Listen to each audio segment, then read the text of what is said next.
Welcome to Blind Reads, where we read stories that we have not previously read or, in some cases, heard of in an attempt to widen our literary bubble. Today's story is The Festival, authored by H.P. Lovecraft and narrated by myself, Samuel Lawrence. In this story, we follow a man who, guided by his own ancestry, travels to a dark, quiet town on a snowy night in order to perform a mysterious and ancient rite, of which he does not yet understand the cost. Enjoy.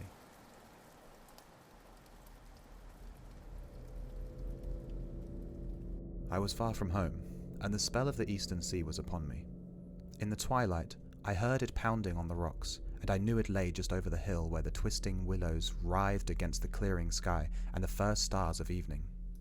And because my fathers had called me to the old town beyond, I pushed on through the shallow, new-fallen snow along the road that soared lonely up to where Aldebaran twinkled among the trees, on toward the very ancient town I had never seen but often dreamed of. It was the Yuletide, which men call Christmas, though they know in their hearts it is older than Bethlehem and Babylon, older than Memphis and mankind.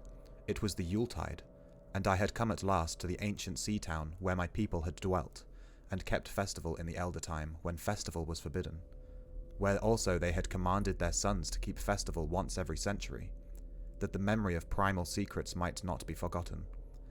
Mine were an old people, old even when this land was settled 300 years before, and they were strange, because they had come as dark, furtive folk from opiate southern gardens of orchids, and spoken another tongue before they learnt the tongue of the blue-eyed fishes. And now they were scattered, and shared only the rituals of mysteries that none living could understand. I was the only one who came back that night, to the old fishing town as legend bade, for only the poor and the lonely remember. Then beyond the hill's crest, I saw Kingsport, outspread frostily in the gloaming, snowy Kingsport with its ancient vanes and steeples, ridgepoles and chimney pots, wharves and small bridges, willow trees and graveyards, endless labyrinths of steep, narrow, crooked streets, and dizzy church-crowned central peak, that time durst not touch. Ceaseless mazes and colonial houses piled and scattered at all angles and levels like a child's disordered blocks, antiquity hovering on grey wings over winter-whitened gables and gambrel roofs, and against the rotting wharves and the sea pounded, the secretive, immemorial sea out of which the people had come in the elder time. Beside the road, at its crest, a still higher summit rose, bleak and windswept, and I saw that it was a burying ground where black gravestones stuck ghoulishly through the snow like the decayed fingernails of a gigantic corpse. The printless road was very lonely, and sometimes I thought I heard a distant, horrible creaking, as of a gibbet in the wind. They had hanged 4 kinsmen of mine for witchcraft in 1692, but I did not know just where. As the road wound down the seaward slope, I listened for the merry sounds of a village at evening, but did not hear them. Then I thought of the season, and felt that these old Puritan folk might well have Christmas customs strange to me, and full of silent hearthside prayer, so that after I did not listen for merriment, or look for wayfarers, but kept on down past the hushed, lighted farmhouses and shadowy stone walls, to where the signs of ancient shops and sea taverns creaked in the salt breeze, and the grotesque knockers of pillared doorways glistened along the deserted, unpaved lanes in the light of little curtained windows. I had seen maps of the town, and knew where to find the home of my people. I was told that I should be known and welcomed, for village legend lives long, so I hastened through back streets to Circle Court, and across the fresh snow on the one full flagstone pavement in the town to where Green Lane leads off behind the market house. I was glad I had chosen to walk. The white village had seemed very beautiful from the hill, and now I was eager to knock at the door of my people, the 7th house on the left in Green Lane, with an ancient peaked roof and jutting second story, all built before 1650. There were lights inside the house when I came upon it, and I saw from the diamond window panes that it must have been kept very close to its antique state. The upper part overhung the narrow, grass-grown street and nearly met the overhanging part of the house opposite, so that I was almost in a tunnel, with a low stone doorstep wholly free from snow, There was no sidewalk, but many houses had high doors reached by double flights of steps with iron railings. It was an odd scene, and because I was strange to New England, I had never known its like before, though it pleased me. I would have relished it better if there had been footprints in the snow, and people in the streets, and a few windows without drawn curtains. When I sounded the archaic iron knocker, I was half afraid. Some fear had been gathering in me, perhaps because of the strangeness of my heritage and the bleakness of the evening, and the queerness of the silence in the aged town of curious customs. And when my knock was answered, I was fully afraid, because I had not heard any footsteps before the door creaked open. But I was not afraid long, for the gowned, slippered old man in the doorway had a bland face that reassured me. And though he made signs that he was dumb, he wrote a quaint and ancient welcome with the stylus and wax tablet he carried. He beckoned me into a low, candlelit room with massive exposed rafters and dark, stiff, sparse furniture of the 17th century. The past was vivid there, for not an attribute was missing. There was a cavernous fireplace and a spinning wheel at which a bent old woman in loose wrapper and deep poke bonnet sat back toward me, silently spinning despite the festive season. An infinite dampness seemed upon the place, and I marveled that no fire should be blazing. The high-backed settle faced the row of curtained windows at the left, and seemed to be occupied, though I was not sure. I did not like everything about what I saw, and felt again the fear I had had. This fear grew stronger from what had before lessened it, for the more I looked at the old man's bland face, the more its very blandness terrified me. The eyes never moved, and the skin was too like wax. Finally, I was sure it was not a face at all, but a fiendishly cunning mask. But the flabby hands, curiously gloved, wrote genially on the tablet, and told me I must wait a while before I could be led to a place of festival. Pointing to a chair, table, and a pile of books, the old man now left the room, and when I sat down to read, I saw that the books were hoary and mouldy, and that they included old Moriuster's wild Marvels of Science, the terrible Sadochismus Triumphatus of Joseph Glanville, published in 1681, the shocking Daemonolatria of Remigius, printed in 1595 at Lyon, and worst of all, the unmentionable Necronomicon of the mad Arab Abdul al-Zared in Olau, Wormius's forbidden Latin translation, a book which I had never seen, but of which I had heard monstrous things whispered. No one spoke to me, but I could hear the creaking of signs in the wind outside, and the whir of the wheels as the bonneted old woman continued her silent spinning. I thought the room and the books and the people very morbid and disquieting, but because an old tradition of my father's had summoned me to strange feastings, I resolved to expect queer things. So I tried to read, and soon became tremblingly absorbed by something I found in the accursed Necronomicon, a thought and a legend too hideous for sanity or consciousness, but I disliked it when I fancied I heard the closing of one of the windows that the settle faced, as if it had been stealthily opened.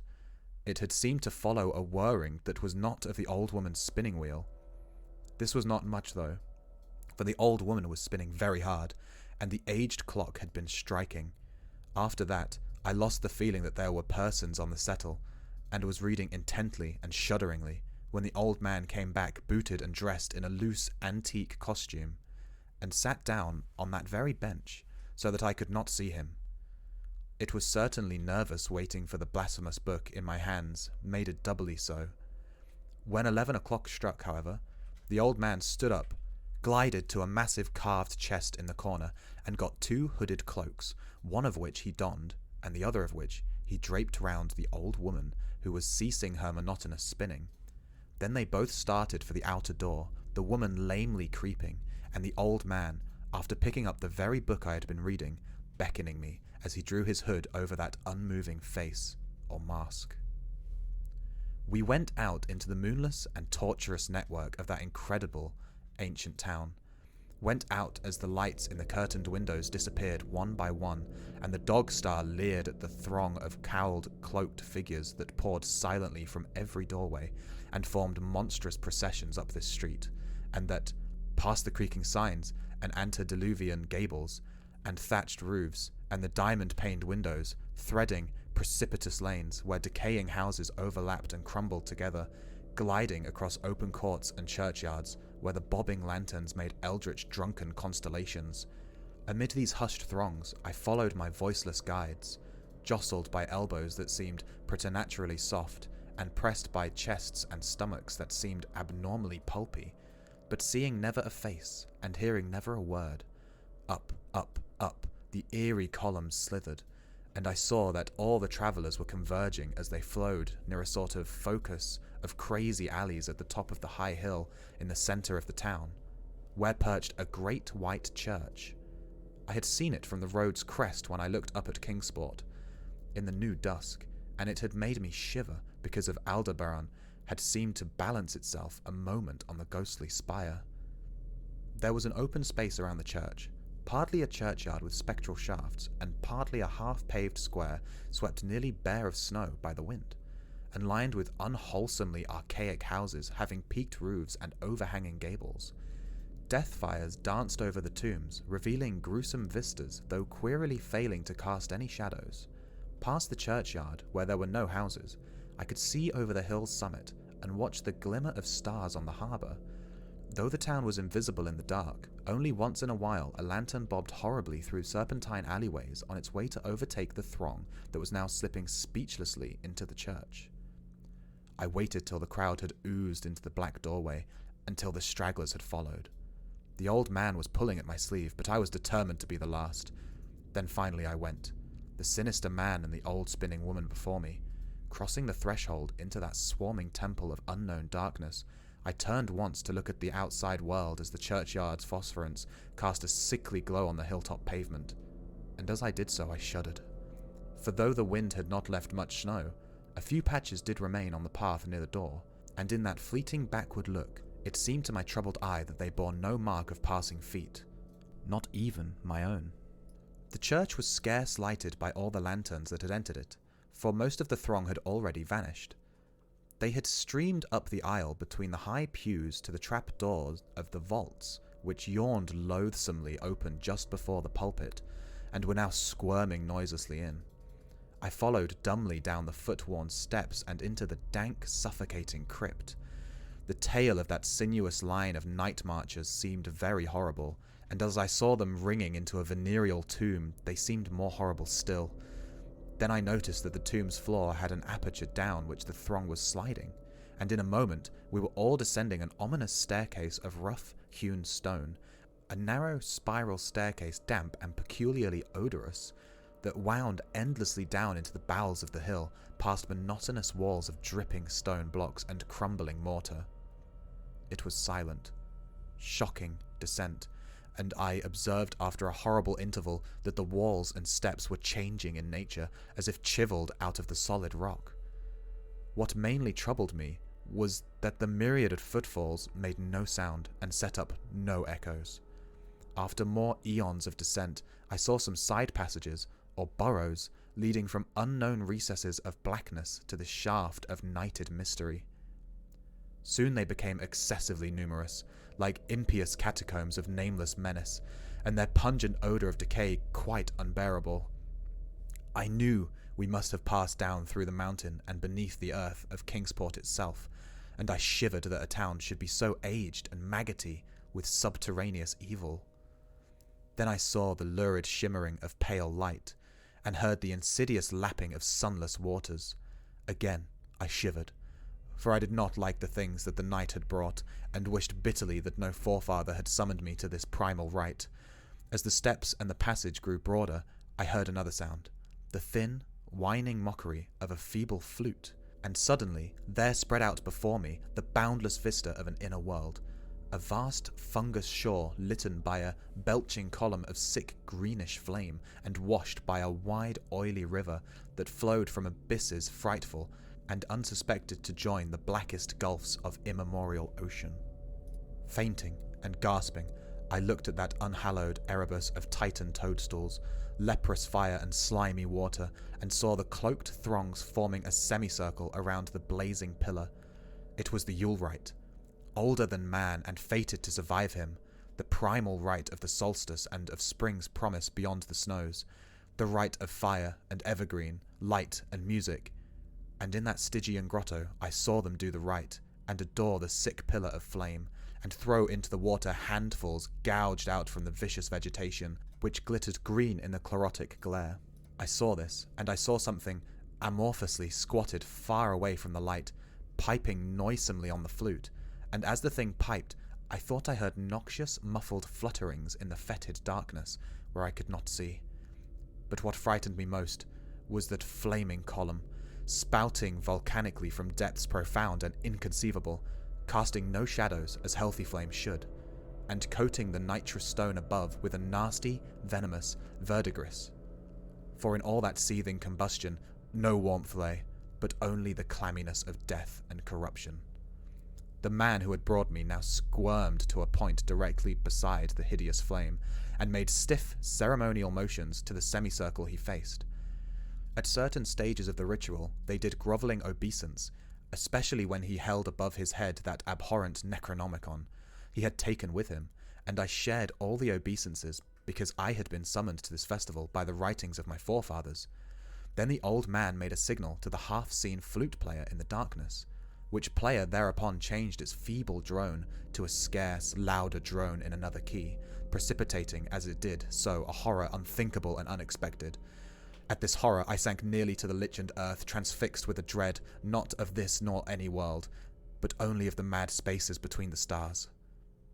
Out of the unimaginable blackness, beyond the gangrenous glare of that cold flame, out of the Tartarian league through which that oily river rolled uncanny, unheard, and unsuspected, there flopped rhythmically a horde of tame, trained, hybrid winged things that no sound eye could ever wholly grasp, or sound brain ever wholly remember. They were not altogether crows, nor moles, nor buzzards, nor ants, nor vampire bats, nor decomposed human beings, but something I cannot and must not recall. They flopped limply along, half with their webbed feet, and half with their membranous wings, and as they reached the throng of celebrants, the cowled figures seized and mounted them, and rode off one by one along the reaches of that unlighted river, into pits and galleries of panic, where poison springs feed frightful and undiscoverable cataracts. The old spinning woman had gone with the throng, and the old man remained only because I had refused when he motioned me to seize an animal and ride like the rest. I saw when I staggered to my feet that the amorphous flute player had rolled out of sight, but that two of the beasts were patiently standing by. As I hung back, the old man produced his stylus and tablet, and wrote that he was the true deputy of my fathers who had founded the Yule worship in this ancient place, that it had been decreed I should come back, and that the most secret mysteries were yet to be performed. He wrote this in a very ancient hand, and when I still hesitated, he pulled from his loose robe a seal ring and a watch, both with my family arms to prove that he was what he said. But it was a hideous proof, because I knew from old papers that that watch had been buried with my great-great-great-great-grandfather in 1698. Presently, the old man drew back his hood and pointed to the family resemblance in his face. But I only shuddered, because I was sure that the face was merely a devilish waxen mask. The flopping animals were now scratching restlessly at the lichens, and I saw that the old man was nearly as restless himself.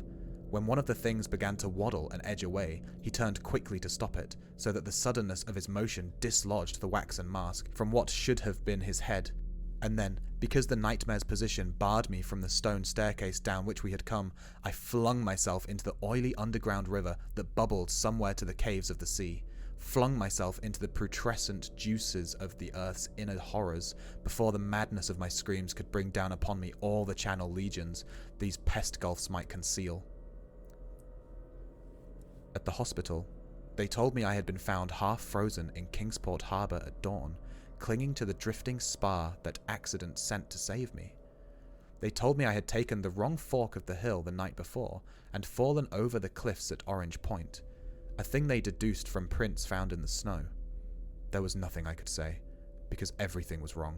Everything was wrong, with the broad window showing a sea of roofs in which only about 1 of 5 was ancient, and the sound of trolleys and motors in the streets below. They insisted that this was Kingsport, and I could not deny it.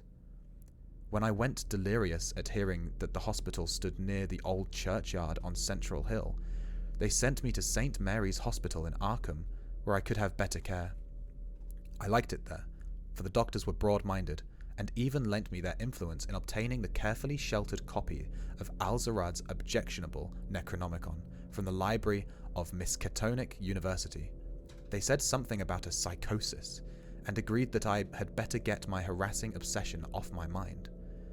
So I read again that hideous chapter and shuddered doubly, because it was indeed not new to me. I had seen it before. Let footprints tell what they might, and where it was I had seen it were best forgotten. There was no one, in waking hours, who could remind me of it, but my dreams are filled with terror, because of phrases I dare not quote. I dare quote only one paragraph, put into English such as I can make from the awkward low Latin. "The nethermost caverns," wrote the mad Arab, "are not for the fathoming of eyes that see, for their marvels are strange and terrific. Cursed the ground where dead thoughts live new and oddly bodied, and evil the mind that is held by no head. Wisely did Ibn Skabak say that happy in the tomb where no wizard hath lain, and happy the town at night, whose wizards are all in ashes. For it is of old rumour that the soul of the devil-bought hastes not from his channel clay, but fats and instructs the very worm that gnaws, till out of corruption horrid life springs, and the dull scavengers of earth wax crafty to vex it, and swell monstrous to plague it. Great holes secretly are digged, where earth's pores ought to suffice, and things have learnt to walk that ought to crawl."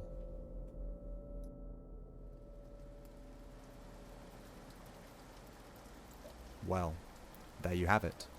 Our protagonist survived this ancient ritual, but should he have followed those creatures into the dark? Did diving into the ocean save his soul, or did it damn him? Let me know what you thought of the story below, and thank you for listening.